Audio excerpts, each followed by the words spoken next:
So you are eager to help your parents if they are stuck at home with their kids needing to help them learn to read or to continue their development academically, right?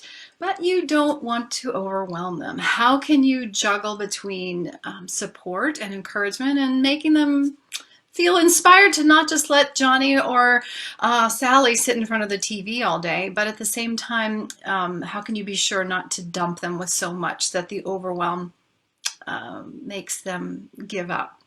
That's what we're going to be talking about today. We're going to be talking about actually the 5 proven resources for and activities that parents can do to help their young children improve their reading. So I have today for you, instead of a video that I'm going to show you in our Facebook Live, as I have in the last few days of this special series, I have a blog post that is hopefully comprehensive and gives a lot of places for parents to go to and yet not get overwhelmed. So there's clarity in the 5 proven ways to help support your child's reading while you're dealing with a school closure. So this, instead of a video, like as we have been doing for the last few days, I created this blog post because the idea was that we direct parents to one site that maybe they could find what they need and not get overwhelmed, because I know that parents are probably feeling like what you and I may be feeling. Who's getting overwhelmed? It is such a blessing and a gift that all of these companies, educational companies, are coming out with resources. They're resources for free, but at the same time, whoo, we just can't handle it. We can't filter it all as teachers, and I bet many of our parents are feeling the same way. Yeah. So perhaps this is one place where we can cull the most essential resources. Okay, so here are the 5 proven ways. The backbone of these 5 proven ways is the simple view of reading. We've talked about that before here at Reading Simplified. It's a well-documented theory, or actually it's a very strong, robust theory of what it takes to be a good reader, and that is 2 things. Decoding word identification and listening comprehension or language comprehension. In other words, the simple view of reading says that reading achievement is the product of decoding words or recognizing words quickly and automatically, and listening comprehension. If those are the 2 most important pieces that move the needle, then let's make sure that the activities we send our kids and our parents are going to fit into those categories. So these are the 5 proven ways that I'm recommending you advise your parents to consider. So I have basically, this blog post is here in brief. At the beginning, you'll see like sort of an infographic, so to speak, of them. And then if you go further down below, you will learn more about it and get more resources. So just to go over it with you real quickly here. Number 1, flood their day with read alouds. The read aloud is the most important way to build listening comprehension, vocabulary knowledge about the world, and all good readers know a lot of stuff. So that is probably the easiest way for all of us to adjust to this major shift of not being in the classroom with our students. That's why on day 1 of this special training event, I said, hey, level 1 implementation, if you can't do anything else, maybe figure out a way to do a read aloud for your students. Maybe do it live with them on Zoom, or maybe make a recording of yourself.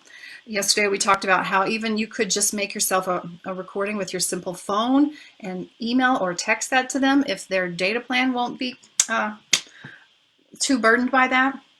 But for the parent, they can also do the read aloud, hopefully, without too much strain. And we're talking in step number 1 about the parent read aloud, but also resources for other ways that the kids can get read alouds, right? So all under that category of flood their day with read alouds. That's the best use of their time. But if they were to also help their students with reading, that would be even better. So we want to help the parents coach their children to read aloud, but it can be tricky. How many of you have seen maybe parents give all the words to their students? Sprinkle some of these if that's what you've seen. Or maybe you have seen or heard of parents who think their child is being lazy because they don't know how to attack some words, or they give up. How about sprinkling some of these for that one? That's a common one too. Many people who are very good readers don't understand why a younger person may be struggling so much, and then they assume that they're being lazy, when rarely is that the case. Children, of course, like all of us, can be lazy about a lot of things, but if they're struggling with reading, it's usually because of instruction and practice needs, not because of an attitude. And then if we can get our parents to play games with sounds in words, in other words, phonemic awareness, which I know, we talk about it here all the time, then it'll be all the better, right? So I'm going to give you some videos and my favorite app for that. And it's a free app, so hopefully that won't be too burdensome.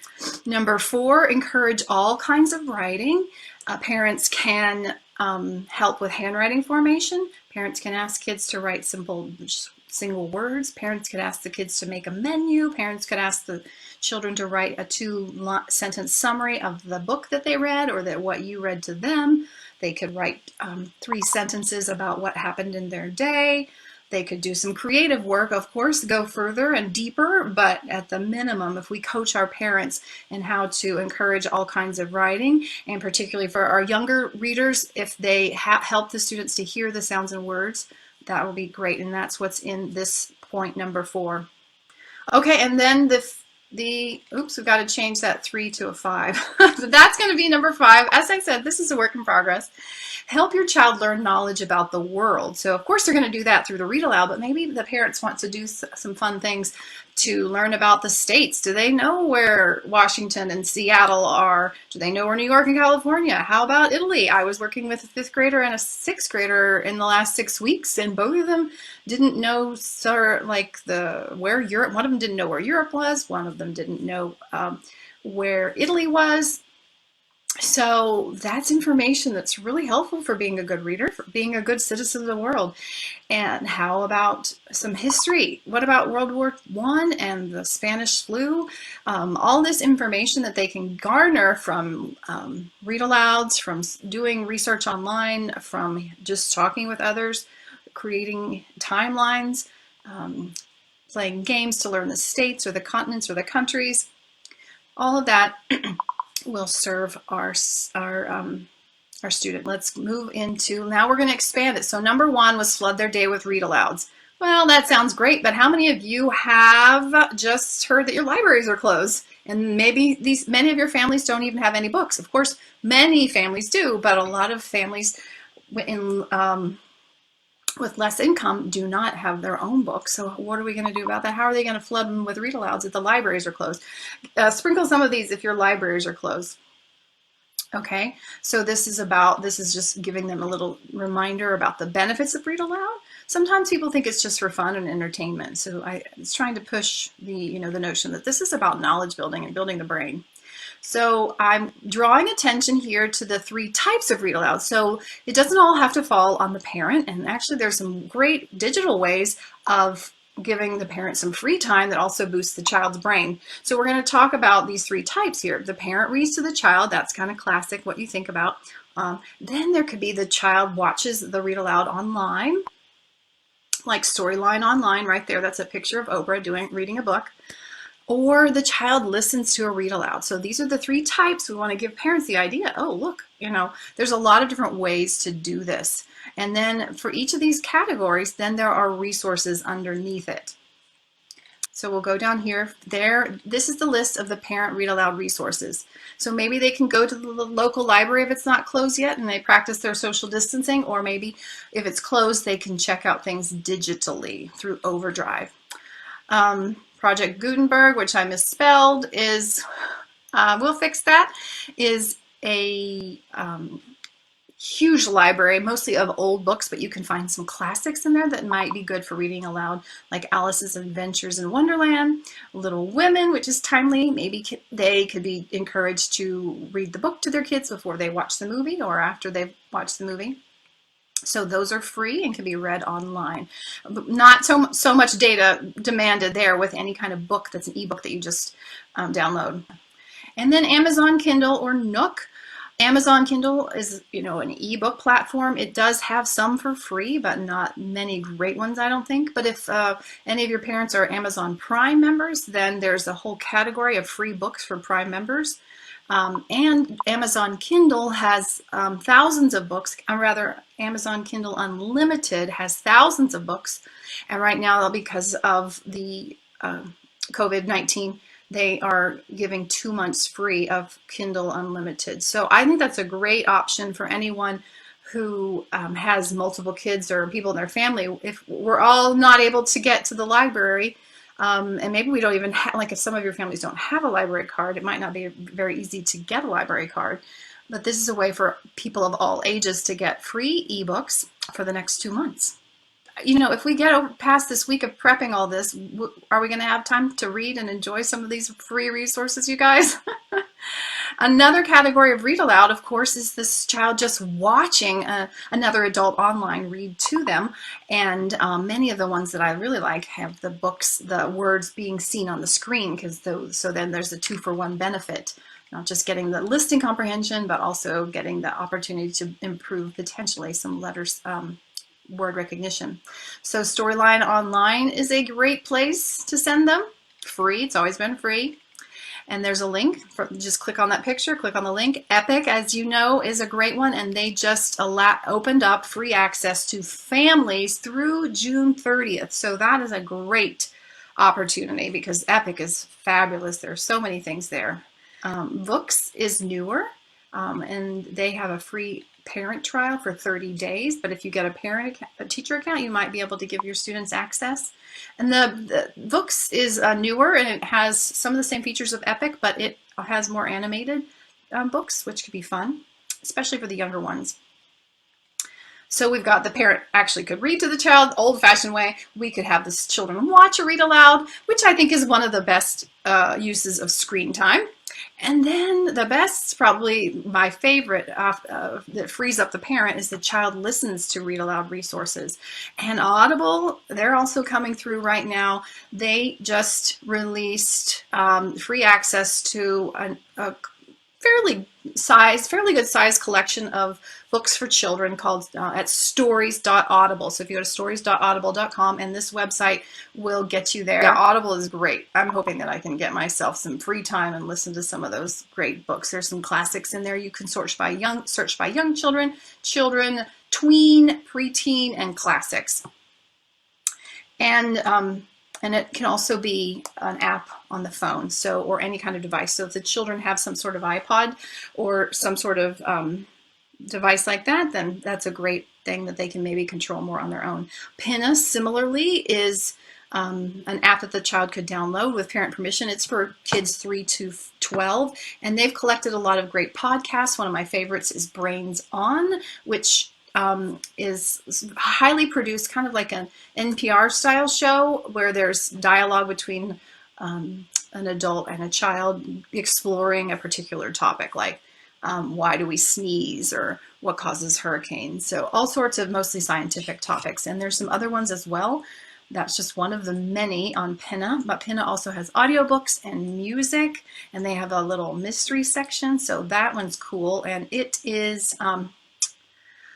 let's see, I think it's free for, yeah, there it is, 2 months.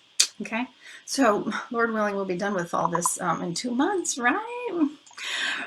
And the local library, again, if you can't go in, they still probably have great resources for listening to books that parents can download, like through Overdrive or Hoopla. Okay, so those are resources. I know there's more than that, but I'm trying to keep it kind of tight. The 3 types of read alouds that parents could give their children: reading to them themselves, or listening, or watching. You can also coach. You want your parents to coach the children with reading aloud, and that's going to be the second most important thing that they can do. Well, first thing is keep kids safe and healthy and not too stressed out. Second is read aloud, and third is to help them practice their reading. But that can be pretty daunting. I mean, frankly, let's be honest. If we didn't know how to teach reading, I mean, at some point in our careers, it's been hard for us to coach kids through their reading, and that's when they're not even our own children. You put in that mother-child relationship or father-child relationship, and you add another tricky element to the equation. So I'm hoping that this video will give parents some clarity about how to help, and it might help you, and again, it might help your you and your parents in the future. So let me show you this quick video. It's only about 3 minutes. So it shows the child making some errors with her reading and how a parent could give feedback. So the idea here is that if the parent is always just telling the word to the child, then the child doesn't really grow as much in her reading. But the other idea that I was working with is if we tell the teacher, the parents rather, everything that they need to do, then it'll be overwhelming. So we're trying to keep it not too overwhelming. So I think I ended up with about 5 tips or something like that in this video. Okay, chapter 2. Who needs help? Who do you think needs help? Let's see. Yasmin went outside. Lots of children were playing. Some rode bikes. This is O. Road. Some rode bikes.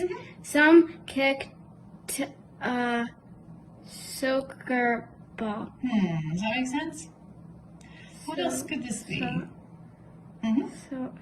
Yeah. Soccer ball. A soccer ball. Some kicked a soccer ball. Yasmin searched everywhere. She didn't see any evil violin.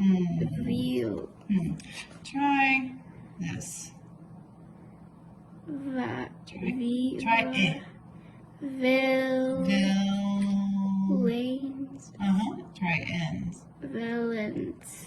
She didn't see any evil Villains. villains. It looks like villains, doesn't it? But it's we say villains. Okay, she didn't see any evil villains. What was the point of Wait, what's this? Point of being a superhero if there were no villains to defeat? Great. So what's going on here? Hello, Yasmin. Oh, she's excited. Yeah. Hello, Yasmin. Hello, Yasmin. It was Emma's mom. She was being. Oh, don't forget the bringing good. She was in groceries. Groceries. Yeah. From her car. That's a weird word, but you got it. Nice. Yasmin Yeah, she continued. Yasmin continued her search for villains. Nice.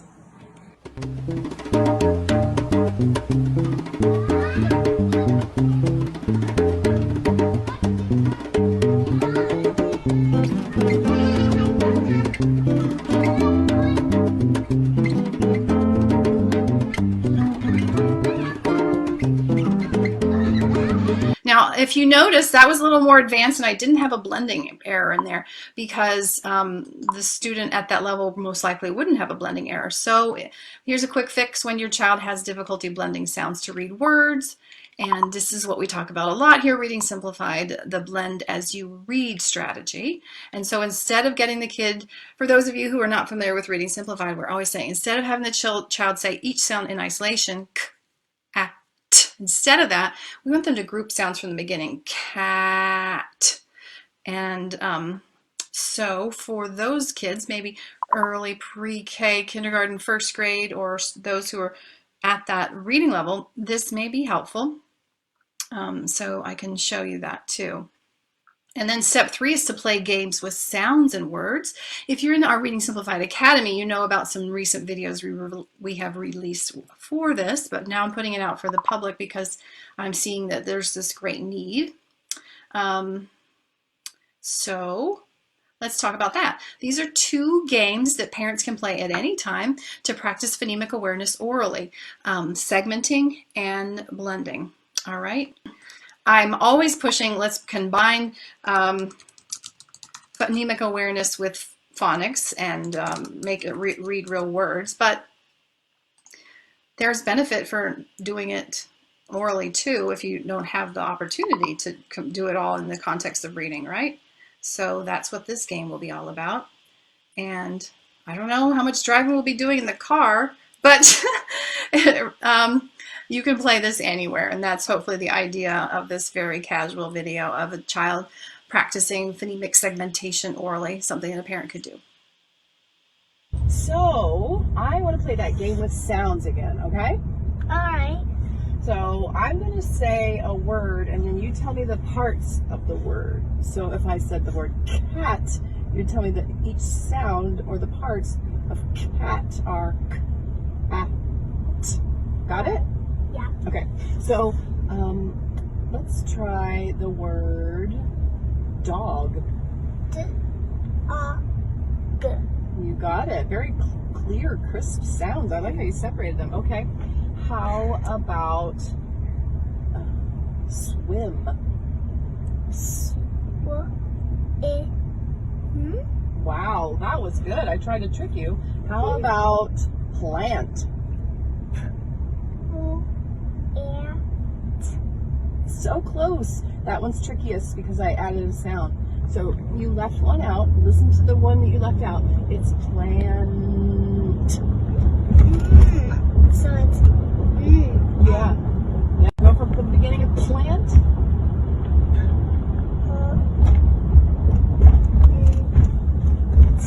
Yeah. Did I hear the ah? I'm not sure if I heard the ah. yeah. Okay, great. Okay, plant is a good one. Okay, so that's a little snippet of the video. There's a little bit more there for the parents to see so that they can see the different types of levels. I was trying to put the captions there so they understand 3 sounds and then 4 sounds and then 5 sounds. And these are kids in my carpool, and they're doing pretty well with their reading, and so they didn't make very many mistakes. But with each of them, there was at least one mistake so that the parent could figure out a little bit about how to coach kids through this. So how about the opposite? How about blending the sounds? Let's check that out. That was segmenting. Let's do blending the sounds together. So, can you help me play a game with sounds? I want you to tell me what word I'm saying, okay? Okay. I'm going to say the sounds separately, but you see what the word is. Ah. Cat. Whoa, okay, that was too easy for you. How about something a little harder? Oh. Help. Nice. I can't stump you. Okay, how about this? Listen carefully. S, t, a, n, d. Stand. Oh my gosh, that's about as hard as I can do. Okay, where I'm going to give you some sounds that are separated, and you have to listen to how to put them together to make a real word. Okay? All right, let's try.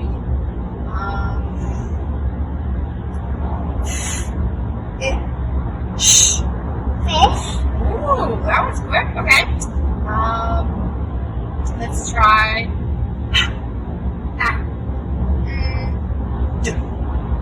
Hand. Yes, good listening. Okay, I gotta think.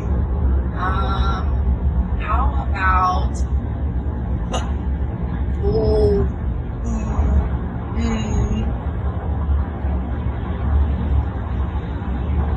That was kind of hard.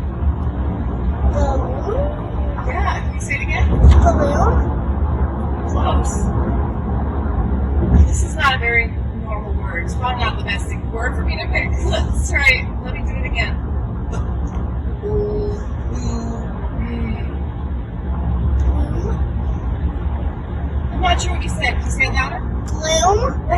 it. Yeah, you got it. Like a flower will bloom in spring. No. That was a hard one. I just picked that one. Excuse me. Okay. So those are the two games that you can encourage your parents to play with their kids if they're still developing readers, and even if they are, you know, third and fourth grade readers and they're not really fluent, this might uncover some things that the parent might not realize. Okay, so far we've talked about, let's get the read aloud in there. Either the parent does it, I shouldn't say or, I like all of these. The parent reads aloud, the child watches other people read aloud, and the child listens to the read aloud. The audible books could fill the child's days, hours for hours and hours. So I think that's a really great little pitch to parents, is if you need peace and quiet, get them hooked on a great audible book. So that's the parent read aloud. The second thing we talked about was ways in which the parent could support the child. So you'll have that video, and actually two videos that you can give to parents if you don't want to give them this whole blog post. And then the third thing is playing these games with sounds and words. And we showed the two videos, the segmenting and the blending. And then the third thing that's part of playing with sounds and words is this free app that I've talked about in our community before, but I think it's the best one for parents to maybe look into. It's free. They have an Australian version. If our parents in Australia end up having to close down, teach their kids at home because of closed schools.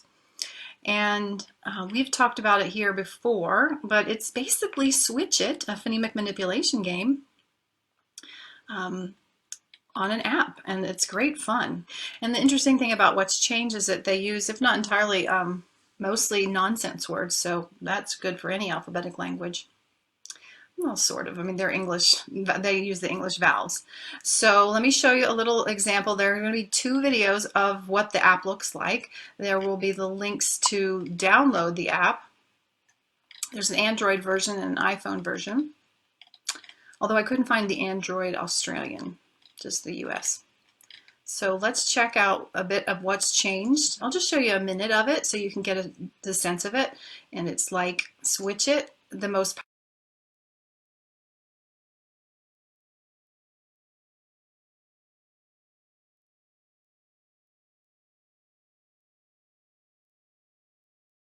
ag, ab, ob, ot, ut,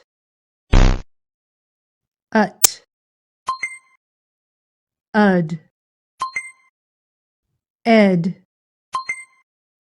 f, ev, iv, ip.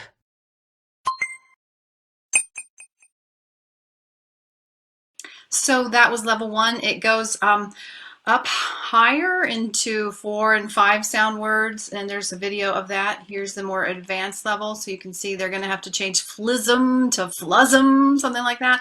It's really taxing. That's what we do recommend for getting kids to advance Switch It when they get really good at 6 sound words, like they can change strand to, is there any other real word that I shouldn't have picked that one.